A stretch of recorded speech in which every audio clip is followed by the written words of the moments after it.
तो उम्मीद है आप सभी बहुत बढ़िया होंगे। तो आज हम एक नए टॉपिक के साथ अपना नया लेक्चर स्टार्ट करते हैं। स्वागत है आपका इस लेक्चर में।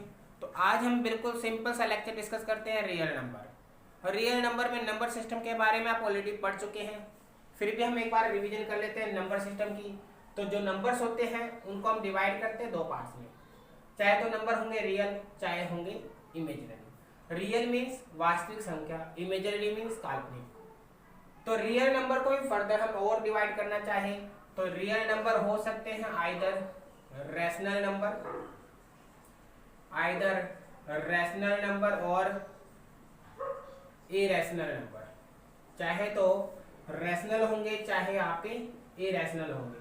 अब रैशनल का मतलब क्या होता है? रैशनल का मतलब होता है जी परिमेय संख्या। क्या होता है जी? परिमेय संख्या। और इरेशनल का मतलब होता है अपरिमेय संख्या। अब आप जानना चाहेंगे कि रैशनल नंबर क्या होता है और इरेशनल नंबर क्या होता है। तो पहले हम बात कर लेते हैं रैशनल नंबर की। पहले हम बात कर लेते हैं किसकी? रैशनल नंबर यानी परिमेय संख्या की। तो ऐसी संख्या, ऐसा नंबर जिसको हम रिप्रेजेंट कर सके किसमें? तो p बाय क्यू की फॉर्म में। p बाय क्यू की फॉर्म में। p आपका न्यूमरेटर है, क्यू आपका डिनोमिनेटर है। p अंश है, क्यू हर है, और क्यू हमेशा क्या होगा? नॉन जीरो होगा। क्योंकि यदि क्यू जीरो हो गया तो ये वैल्यू इन्फिनिटी को टेंड कर जाएगी, जो कि एग्जिस्ट नहीं करेगी। इसलिए क्यू हमेशा क्या होना चाहिए? Non zero. और साथ ही साथ हम कहेंगे p और क्यू होना चाहिए क्या आपका? Integer, where p and q are integers.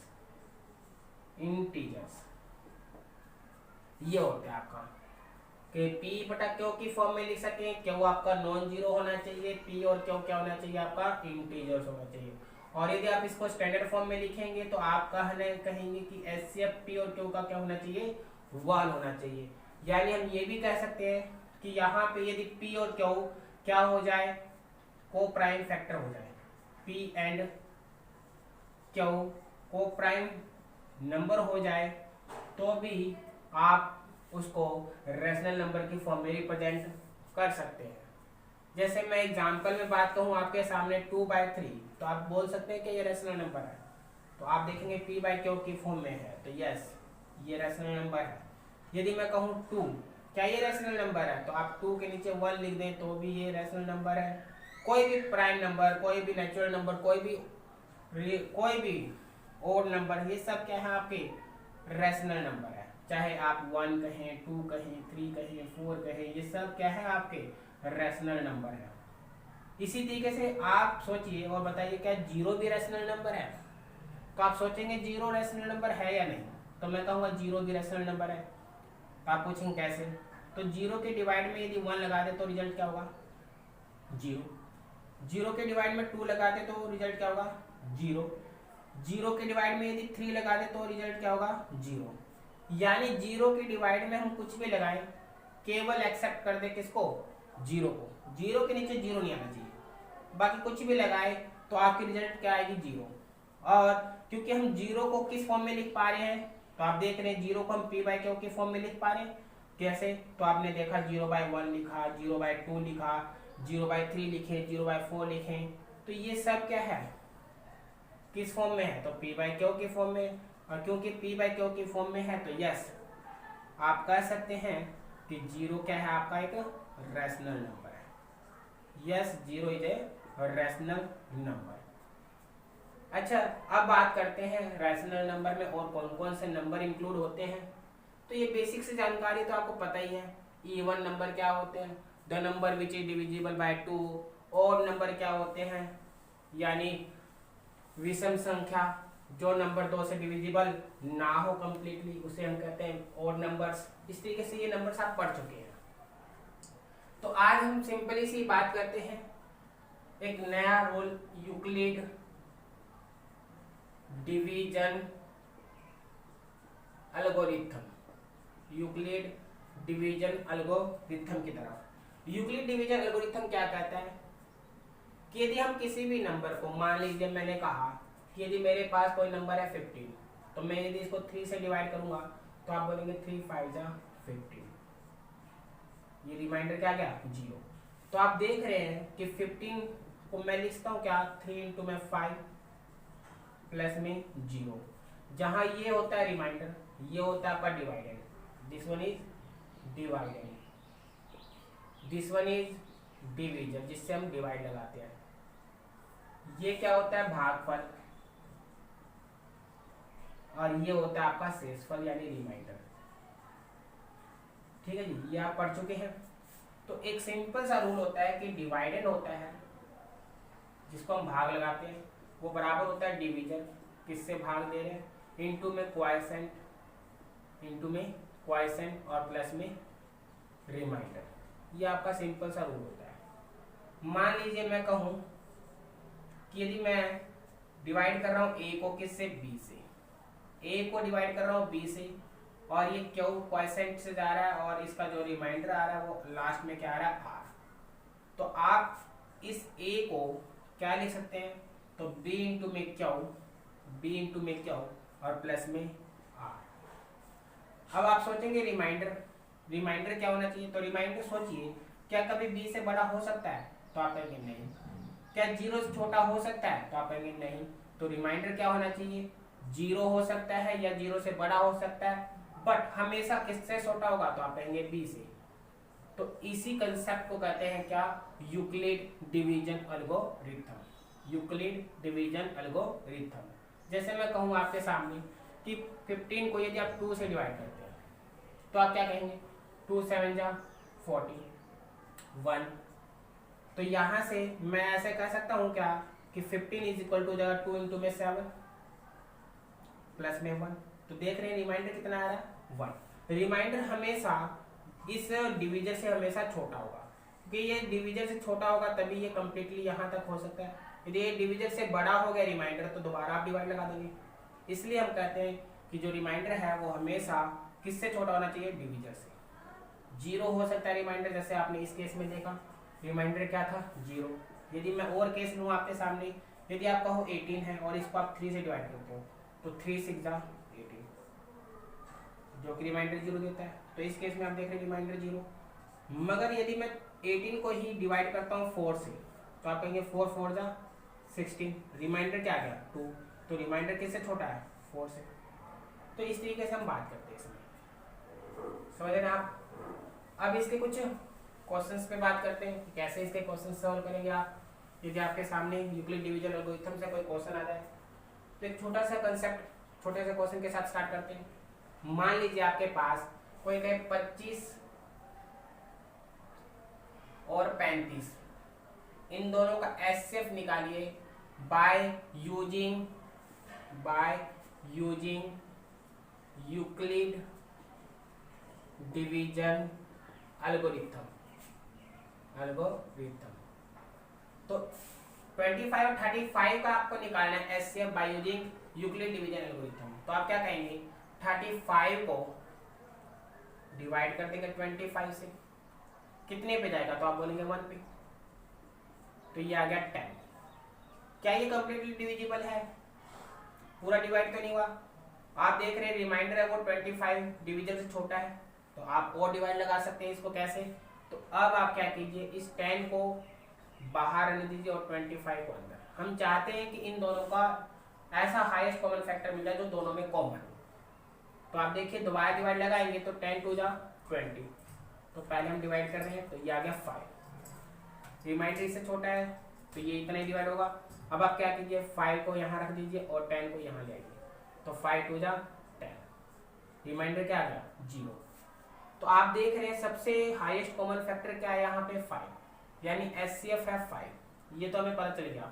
हम कह सकते हैं कि 25, 25 और 35 का जो एचसीएफ है यानी महत्तम समापवर्तक एचसीएफ हाईएस्ट कॉमन फैक्टर बोल सकते हैं या जीसीडी भी बोल सकते हैं आप, ग्रेटेस्ट कॉमन डिवीजन, वो कितना आ गया आपके पास 5। परंतु यदि आपको निकालना हो इसका यूक्लिड डिवीजन एल्गोरिथम से, तो यूक्लिड डिवीजन एल्गोरिथम कैसे लगाएं। तो आप देखेंगे पहले हमने किसको डिवाइड किया था 35 को डिवाइड किया किससे 25 से। तो 25 to 1 + 10 लिख सकते हैं हम इसको, बोलिए क्या हम 35 को 25 गुना 1 प्लस 10 लिखते हैं? तो आप बोलेंगे यस। फिर नेक्स्ट हमने किसको डिवाइड किया? 25 को। तो इसको क्या लिखे? 10 गुना में 2 प्लस में 5, 10 इंटू 2 प्लस में 5। आप देखेंगे 10 इंटू 2 20 प्लस 5 25। इसके बाद आपने किसको डिवाइड किया? 10 को। 10 को तो आपने क्या लिखा? 5 इंटू 2 प्लस में 0। तो सबसे हाईएस्ट जो फैक्टर निकला 25 35 का कॉमन फैक्टर 25 और 35 का, वो कितना मिला? 5। और यही क्या इनका एस। ठीक है जी, समझ गए होंगे आप कि 35 और 25 का जब एस एफ निकाला हमने, 25 बन जाए 25 10, फिर 10 टू जा 25, फिर 5 ये 10 अंदर लिया आपने, 5 टू जा 10, रिमाइंडर आ गया 0। कब? जब आपने 5 से डिवाइड किया तो एस एफ आ गया 5। और यदि हम इसको यूक्लिड डिवीजन एल्गोरिथम में रिप्रेजेंट करें तो हमने पहले किसको डिवाइड किया? 35 को। इसको लिखा 25 इंटू 1 प्लस में 10। ठीक है, फिर हमने लिखा 25 को 25 10 इंटू में 2 प्लस में 5। फिर हमने लिखा किसको? 10 को 5 इंटू में 2 प्लस में 0। और जहां में सबसे हाईएस्ट कॉमन फैक्टर क्या मिल गया? 5। जैसे एक और एग्जांपल हम सेट करते हैं इसके सामने। मान लीजिए 25 35 के बजाय कोई और नंबर होता तो अभी क्या आप ऐसे करते? बिल्कुल। जैसे मान लेते हैं हमने कहा कि यदि यहाँ नंबर होता, एक होता 35 और एक होता 225, मान लीजिए नंबर होता तो क्या बनता? तो आप क्या करते? 225 को डिवाइड करेंगे किससे? 35 से। तो देखिए कितने पे जाएगा? आप कहेंगे यदि 7 पे चलाएं तो 7 5 35 7 3 21 और 2 23। तो ये जाएगा कितने पे? 6 पे। तो 6 पे चलाएंगे 6 5 30, 6 3 18 और 3 21, 2 10। 35 को 6 से मल्टीप्लाई कर दीजिए, 2 10 आ जाता है आपका। तो आप कहेंगे 5 2 -1 1, ये आ गया आपका 15। रिमाइंडर फिर ये छोटा है डिवीजर से, तो आप क्या कीजिए? फिर दोबारा डिवाइड लगाइए, अब 35 को अंदर लीजिए, तो 15 2 जा 30।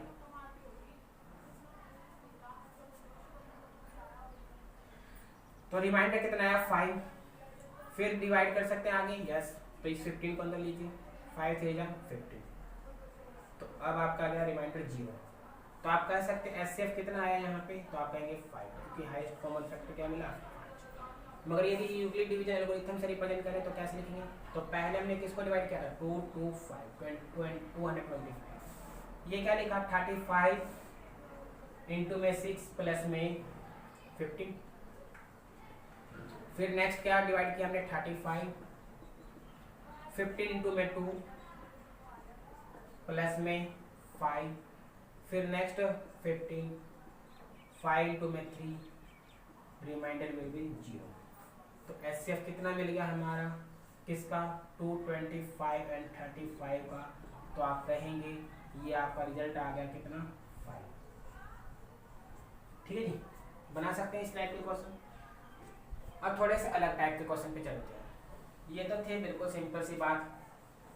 अब इसका और कैसे यूज कर सकते हैं यूक्लिड डिवीजन एल्गोरिथम का, उस बेस पे हम बात करते हैं।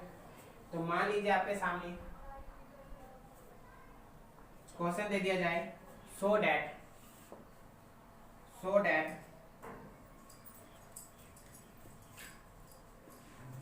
Any positive integer, so that any positive integer is of the form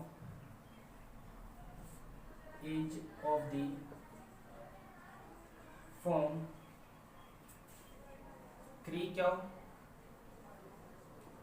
plus 1 और 3q plus में 2। कोई भी पॉजिटिव इंटीजर है वो किस फॉर्म में हो, चाहे तो वो 3q की फॉर्म में हो, चाहे वो 3q plus 1 की फॉर्म में हो, चाहे 3q plus 2 की फॉर्म में हो। तो हम कैसे लिखेंगे इसको?